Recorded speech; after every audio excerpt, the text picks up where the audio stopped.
You're listening to Get the Balance Right podcast, where you'll learn how to run a successful business and balance it with your busy life. I'm your host, Heather Zeitzwolf, CPA, profit advisor, and money coach. I work with creative entrepreneurs to take the mystery and confusion out of their numbers so they can reach their financial goals. Do you want a life that is emotionally, physically, and monetarily balanced?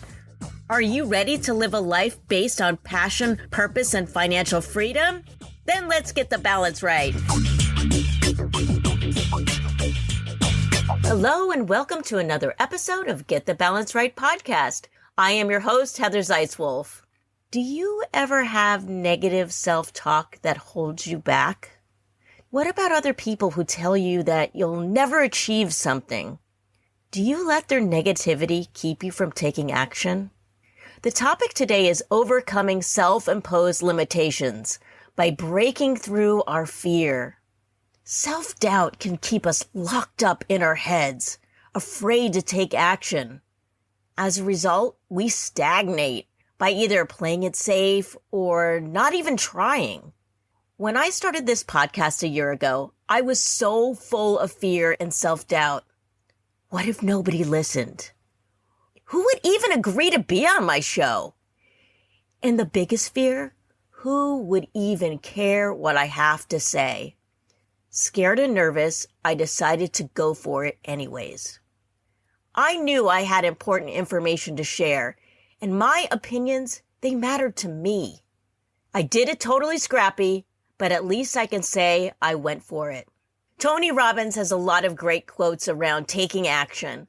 When I was starting my business, I wrote some of his inspirational quotes on note cards and hung them on a bulletin board near my fridge. It was a location I was bound to visit several times a day, and Tony's words stared back at me.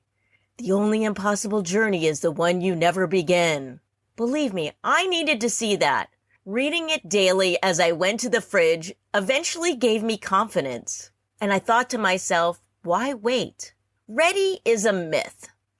I'm sure most of the time I come across as confident, and I do believe that I'm a good person with a good heart that is funny and smart. Yet I suffer from deep-seated self-doubt.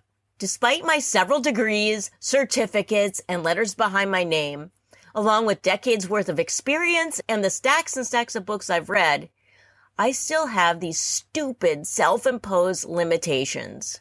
I call them stupid because I feel like they are stupid. I know I'm not alone. It's so easy to get trapped in your head. The real work is being able to flip the script and break free. One of the Tony Robbins quotes near my fridge is, "No matter how many mistakes you make or how slow you progress, you are still way ahead of everyone else who isn't trying." I love that quote. Seeing that every time I reached for my soy milk gave me the courage to do this podcast. I knew things wouldn't be perfect, but I was willing to try. Tony was telling me that mistakes were part of the process. Besides, nobody is really perfect, except for Mary Poppins. Fast forward to now, episode 53. If you caught the last podcast, then you heard my announcement that the podcast is going to be changing. The next episode will be a new format with a new focus. I'm announcing this again because I do not want to chicken out. You guys are my witnesses. Here's the thing. Between my mentors, coaches, and fellow podcasters, I have been urged repeatedly to do solo episodes. Ugh. The idea of this makes me incredibly nervous, and I've been resistant out of fear. However, I'm announcing right now that the next episode will be my first solo show. I'm terrified, but I hope that you will join me as I take the leap. Please tune in. I need the support. I hope me stepping outside of my comfort zone will inspire you to do the same. We're all on our own journeys, but we need to support each other. Do not let go of your dreams. Take action and make them a reality. And remember, I have your back. I have some listeners that have been asking me about how the show's focus is going to change. I can assure you that entrepreneurship will still be part of the show, but we will explore a variety of topics centered around life and money from the perspective of middle-aged women. As one myself, I feel largely ignored by the media. Sure, there are some in podcasting, but they seem so normal. Where are the middle-aged weirdos like me? I know the stresses I have as an aging Gen X woman is shared by many. We have our own set of challenges, especially as entrepreneurs who are on the precipice of retirement age. Oh God, so stressful. The show will dive into the financial challenges that we are experiencing, along with ways to bring more balance to our complicated lives. The podcast will be the companion piece to the new money coaching program that I have designed, which is also called Get the Balance Right. The program, both solo and group coaching, will elevate and dive deeper into the information discussed on the podcast. I'm super excited about this, but I have self-doubts. Like, am I going to alienate the millennials that listen to my show? And what about my male listeners or those who don't identify as female? These ideas have been swirling around in my head, but I'm ready to overcome these self-doubts and niche down. I know the content will be really good no matter the age or the gender of the listener. So regardless of which generation you're part of, I hope you join me for the journey by tuning into the future episodes. And I promise it won't just be about hot flashes. Being that the new version of the show will highlight and feature women, I'm not really sure when I'll have another male guest. So my guest today, John Davis, might be the last one for a while. John Davis is all about taking action. In fact, he's known as the corporate action hero. No, he's not a desk jockey. He's a former Hollywood stuntman turned public speaker. His message is inspirational and stems from a tragic incident from his life. During his youth, he injured himself and was told that he would never walk again. Through pure determination and unrelenting action, which were fueled by the influence of Bruce Lee, he proved the doctors wrong. John Davis is living proof that you can achieve your maximum potential if you let go of self-imposed limitations. Obviously, me getting over the fear of doing a solo podcast can't even be measured against the tenacity and guts it took John Davis to walk again. But we all have challenges in life. On the outside, they may seem small or large, but fear is fear. No matter what you're struggling with in life, I hope this episode gives you the encouragement to win that battle. Okay, one more quote by Tony Robbins. A real decision is measured by the fact that you've taken a new action. If there's no action, you haven't truly decided. All right, here is my interview with the inspiring John Davis. John Davis, welcome to Get the Balance Right podcast. Well, I'm so glad to be here. Thank you for having me. I'm really excited to talk with you. You look like a really interesting person. I saw your picture and you had a superhero kind of thing going on your shirts. I want to know what the story is behind that. Tell us a little bit about who you are and how you came about to being here today. When I was a young man, I wanted to be a stunt man and a fight director, and I wanted to do all those kinds of crazy things with my body. And I ended up working my way in that direction, meeting two of the top fight directors in the country, giving me all of their training for free because they thought I had talent. And I was going for my black belt in Taekwondo. And at 22 years old, I climbed up into a van to help a guy unload it, picked up a box and twisted to set the first box down. And my spine broke in two. What? I collapsed and was paralyzed. They took me to the doctors, and the doctors told me flat out that I was born with a condition known as spina bifida occulta. And with the extra weight that day, with the extra twisting weight, I ended up breaking my spine in half because 3 of my vertebrae never formed properly at birth. That day, they said to me, John, you might never walk again. And even if you do walk again, you will never have a physical career because your back can't do that. I was lying in that bed all stressed out and going to some very dark places. And somebody gave me a book by Bruce Lee, which is weird. You give the martial artist who was just told he'd never do martial arts again, the book by the greatest martial artist that ever lived. Yeah, it sounds like a cruel joke, but it was the greatest thing that could have happened to me because that book is more his philosophy. It really delved into mental flexibility and how to leverage your present moment for a maximum outcome. Taking what he taught in there, I started a process. I started realizing that I can achieve anything in my life. I went on after that to perform over 4,000 live comedy sword fighting stunt shows all over the world, including the front lines of Iraq and Afghanistan. I've worked in Hollywood with movie stars. I've jumped off towers. I've been on fire. I was a college professor teaching stage combat. I went on to direct theme parks. And now what I do is I take what I've now congealed into what I call the 5 F's of achievement. It's a very simple process. And I go out and I speak to corporations as the corporate action hero. I bring a really fun, interactive program with whips and nunchucks and comedy, but I really awaken the interaction here of audiences and I get them moving towards peak performances. Very cool. Let's unpack some of that. One, I said superhero, it's action hero, so I'm corrected there. I understand you read this book by Bruce Lee. That sounds amazing. And he had great philosophy. But how does that suddenly change your back so that you can move? It wasn't a miraculous thing, right? Was there some operations? There was no operations. In fact, I refused an operation. They wanted to put a pin in my back because it would hold the two pieces together.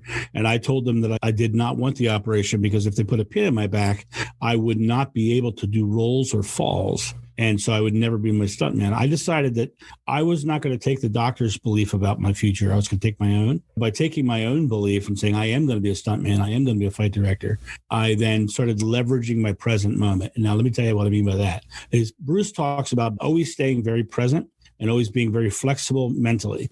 When the doctors would say, you can't, you won't, I would have to go, okay, that's just an obstacle to overcome. On day one, I started flexing the upper back muscles, and I slowly brought that flexing down my back minute by minute. I brought it down. It took a few weeks, but then eventually what happened was flexing my hips, and the doctors were blown away because I got past the actual injury. And then by a full month, I was able to sit up on the bed. And within the next couple of weeks, I was able to walk down hallways. At a year, I was back to what I would consider a normal physique because I had lost a lot of muscle and everything. I was back, but not back to my rock hard masculine stuntman self with the Fabio hair back then. Not now. But at a year and 6 months, I was back to my physical self, and I gave myself a gift. I literally climbed up on top of a 3-story tower and jumped off into a fall pad and brought myself back through my own mental strength and managing my fear. That was the biggest part of it, was managing my own personal fears. Wow. Okay, so you are the guy to talk about this subject then. That is actually very incredible. It wasn't like a miracle because you did a lot of hard work to make that happen, but you did not listen to them saying, you'll never walk again and all that stuff. You were like, I'm going to make this happen. That is just very cool. I think you are an action hero. And, there's really seriously a difference between action heroes and superheroes. The word action means to create motion and start momentum or to do something. The word hero is someone who achieves extraordinary results in service of others. And what a superhero is someone who wears their underwear on the outside of their pants, was radiated by goo, and usually has superpowers. Yes, the tights are a prerequisite for sure. Yeah. You can't tell right now because we're on a Zoom call, but yeah, I do have my underwear in the right place. Cool. So we are going to dive into the subject, and it is overcoming self-imposed limitations to achieve maximum potential. And you obviously have done this, so you are the guy to talk about it. What are some of the limitations that people put on themselves? And I mean this like an individual, as a professional, however you want to take it, but what are some of these limitations? The majority of limitations we have come from our subconscious belief. We've had people in our past who've told us we couldn't do something, or people in our past who have treated us a certain way, or we've had various experiences. And that subconscious belief that we have behind us literally creates a foundation for what we're creating into our experience, because our beliefs say we're limited. It literally comes down to the point where you have to really start creating new subconscious belief to get past your limitations. Now, the interesting thing about subconscious mind is the subconscious mind has 2 jobs, and the jobs are simple. One is to store those memories and have that subconscious belief. The other one is to show you the pathway to what you focus on. If in your conscious mind, you choose to focus on something, your subconscious mind will show it to you. If you know negative people, you notice they always have something to be negative about because they consciously focus on negative. Their subconscious mind shows them negative, which creates a negative present moment, which gets stacked in their subconscious belief. They start having this never-ending cycle of negativity. And I can prove this thing about the subconscious mind showing you what you focus on. Because if you've ever bought a car and you decided what kind of car you wanted before you went to the store to buy it, I'll bet you $10 you started seeing that car all over the place before you went to the store. I don't drive, so it wouldn't be a car, Right. but I totally understand. I know, I get it. It's like one of those weird things. It's like, is this a coincidence or is it just that you're just starting to notice these things? That's the interesting thing is if you look at it scientifically, you consciously focus, you're literally turning on the senses to spot the thing you focus on. And so your subconscious mind starts to show it to you instantly. Once it starts to show it to you, then you're like, okay, I get the car. Eventually you create the car. The interesting thing is to break through those limitations, you have to literally set them down. Now, the way you set them down is not the way most people would think. You're not just going to forget about it because that's just not really possible. What you have to do is you have to start slowly shifting it. And the way you slowly shift it is getting very present. Bruce Lee said, get very present and just make small, successful present moments. And what happens, you start making small, little, tiny successes. If you're starting a new business and you're going out there, make the small moments successful. And then what happens is those small, successful moments get stacked in your subconscious belief. And then eventually you start stacking more and more. And finally, all that other stuff is gone. Trust is developed by results over time. You'll begin to trust yourself more when you start having this subconscious belief that's different. Do you think that doing self-affirmations, is that kind of what you mean by the little steps, or how do you achieve these little steps? I love this question. It's one of my favorite questions because I don't believe in affirmations. Everybody believes in affirmations. I think affirmations have to be coupled with something. And unfortunately, the very nature of an affirmation itself doesn't give you the thing that it needs. We're all taught that if we want to say, for instance, I'm 100 pounds overweight and I want to have a thin body, right? Affirmation says, I have a thin body, but I can look down and still not see my shoes.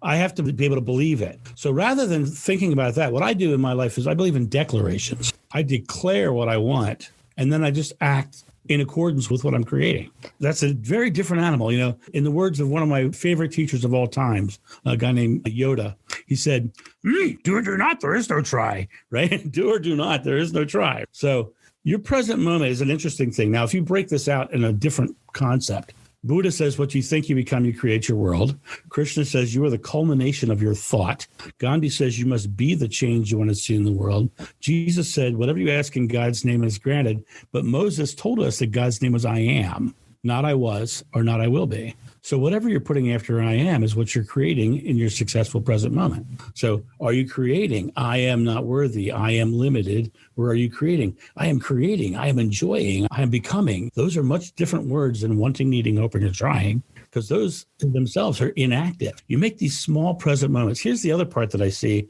that a lot of people have a problem with, is they sit here and they have this big goal that they want to get to. And it's out there and it's so big and it seems so far away and daunting. And they think they have to get to it. But that's not the way the brain works.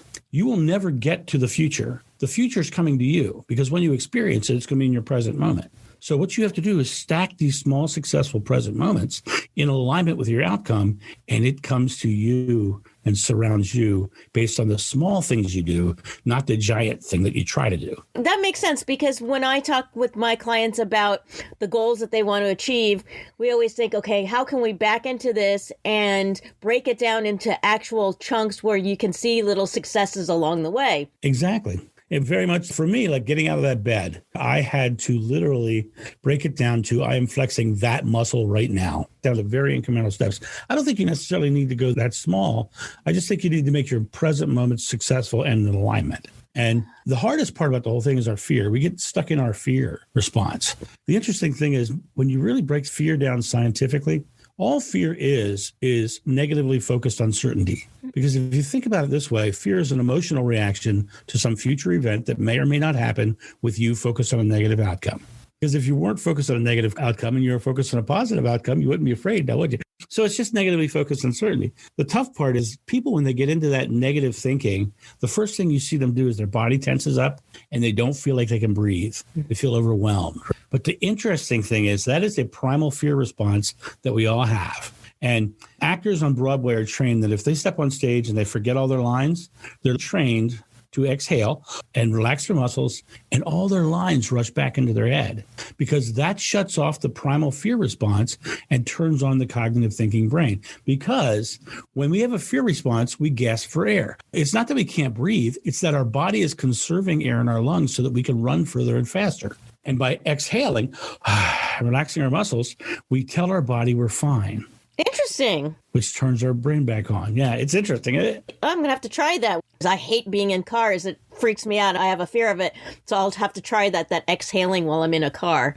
Exhale and then just go, okay. Because if what you're really focused on in the car is having an accident. Exactly. It's very funny because there was a woman that I've worked with. I coached her. When I first met her, she was agoraphobic. She couldn't even leave her house. She was so afraid to go outside. And after a year of coaching her, she took a solo trip to Africa and hung out with gorillas. But what was really interesting, I was on a trip with her one time and I was driving and she says, "Why do cars merge with you so easily?" And my response to her was, "Because I like driving." When I have a positive reaction to things, driving relaxes me. So I'm not holding breath. I'm not getting stressful. I'm not getting into my fear response. I'm not stressed. Things just flow easily because I'm not stressed about them. So they're giving me nothing to be stressful for. Wow. So you are kind of like a Jedi. In a way. Yeah. Yeah. Hey there. This is Heather. I hope you're enjoying the podcast. And if you are, if you wouldn't mind, please hit the subscribe button now. That way you'll never miss an episode. All right. Now back to the podcast.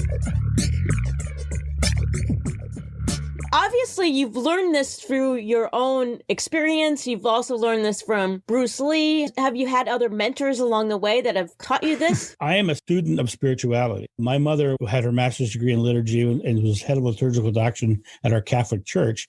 But when I turned 18, she said to me, "John, spirituality is a personal journey. You need to find your own beliefs." So I literally went off and I studied everything. I've already, in this podcast right now, I've already quoted Buddha, Krishna, Gandhi, and Jesus because I find truth in all of it.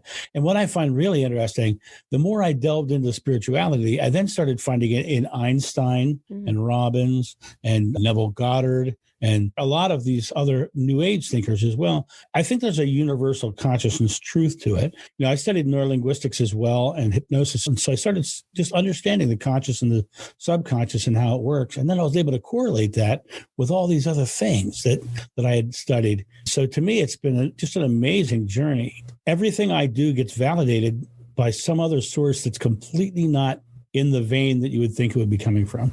It's a culmination of all these different things together that you're drawing on all these. So you have a unique approach, but it's an amalgamation of all these different things. Absolutely. And then, of course, my own personal experiences, I was able to break it down to the 5 Fs. That to me is the most simple process that I can do for hacking the fight or flight response. I'm going to fearlessly focus with faith and follow through with flexibility. Okay, so those are the 5 Fs. I wanted to know what those were, and I was going to ask you earlier. Can we break those down a little bit? Absolutely. Now, we've already talked about fearlessness and how we break past fear. The second thing is when I was on the front lines of Iraq and Afghanistan, I asked soldiers, how do you go into a firefight and know that you're going to be okay? And they say, well, it's easy for us because we have an objective, something to focus on. If you get into a fear response, first of all, exhale, and then really get focused on the positive outcome that you want. Don't get focused on a negative. Get really focused on a positive. So you want to fearlessly focus. The third one, and if you look at the number 5, the third one is the middle. It's the thing that holds up everything else around it. That's your core belief, your confidence, your faith. Fearlessly focus with faith. You have to believe it. And that's where you have to take the leap, because that's where you have to set down these past subconscious beliefs. And the way you do that is by jumping past it a little bit to the next one and simply taking an action, following through. Fearlessly focus, follow through, and follow through happens, your faith is going to be right there with you because you just did something successful. So fearlessly focus with faith, follow through, and then something's always going to come up that's going to seem contrary to what you're trying to achieve. Something's always going to come up that's going to seem like it's there to stop you. In that moment, your job is to stay very flexible, is to say, this is like a rock coming up in the river. I'm going to be like the water, as Bruce Lee used to say. I'm going to flow around it, over it, around it, or sometimes even through it. But the goal is, think about this. Remember earlier we were talking about the subconscious mind and how it shows you what you focus on? In that moment, when something comes up, if you're focused on your goal and this thing comes up, your subconscious mind is showing you that not to stop you, but to show you what needs to be addressed to get to your goal, right? This thing comes up, it has to be incorporated, removed, or just disregard it. It's just something that's, okay, we don't need that anymore. But that thing is not there to stop you. The only thing that can stop you is you choosing to be stopped. If you stay focused on your outcome and stay flexible in those moments. When I speak about this to big conferences, I use nunchucks to explain this. And I pulled out a pair of nunchucks and I said, look at this. There's two rigid objects. Here's you. Here's the obstacle that came up. They don't bend with each other. They don't flex with each other until you add that little bit of flexibility in between. Once you add that flexibility in between, they can do all kinds of crazy things. And I do a really crazy nunchuck all around my feet and my neck and all this stuff. And I explained to them, I said, the reality of it is that you can do anything with anybody or any system, process, or technology. It's just a matter of you staying flexible in the process. When you were talking about all this, it kind of reminded me of how if you're ever been in horrible pain, if you just focus on the pain, it's excruciating. But if you make your mind go somewhere else and you focus on something else, how you can actually endure the pain and not even really pay attention to it. Hopefully that makes sense. Oh, no, it's a choice, right? Bodybuilders always say no pain, no gain. And they get in there and they lift weights and they're trying to get their muscles to hurt. Because even though, yes, it hurts, to them that's pleasurable because they've chosen that feels good. Me, I've chosen to really love pizza. You got to remember, today's choices are tomorrow's outcomes. And if you're focused on the pain and the danger and the fact that somebody back in your past said you couldn't, or somebody treated you. There's so many people I know in the world who don't get ahead because they're in victim mode. And all that is a subconscious belief. What they're doing is they're trying to get their acceptance or their love in the present moment by being a victim. So people will go, oh, are you okay? And the reality of it is that if they would set all that down and be fully themselves, then they would have the people around them who like them for them instead of being a victim. And then you get unconditional love out of that experience because now they love you for you. There's no condition to that. Right. Wow. You're such an interesting guy. And you talk to me about how people can work with you. Obviously, you're a public speaker, but do you still work in movies? I have not had the opportunity in a long time because my keynotes, the year before COVID, I traveled over 200 days. Wow. For me, it's like speaking gets me in front of audiences. It gives me a chance to really show them what they're capable of. So that's really my goal. But when COVID hit, I had to stay flexible. And so I stayed very flexible. I ended up building this studio and another video studio in my home, continuing to write my book. My book is still in process. It should be out in September. Cool. It's called Be an Action Hero, Not a Reaction Zero. Oh, okay. So that's coming out in September.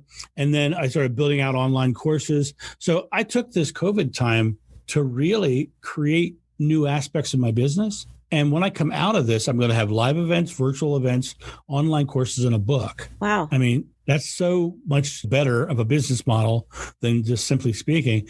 Because I'm now doing virtual events too, I can actually increase my live fees and stay home more. That's very cool. Plus, you don't have to travel as much. Which is the goal in life. I do have to ask you, which films have you been in? Can you just name a few that we may have heard of, have seen? Or I'm mainly a B actor kind of thing. Oh, I love those. Okay. The biggest one that I worked in was a movie called California. Spelled with a K. Yep. Oh, I remember that one. Yep. I helped in the bar scene. I'm in the bar scene in a couple places.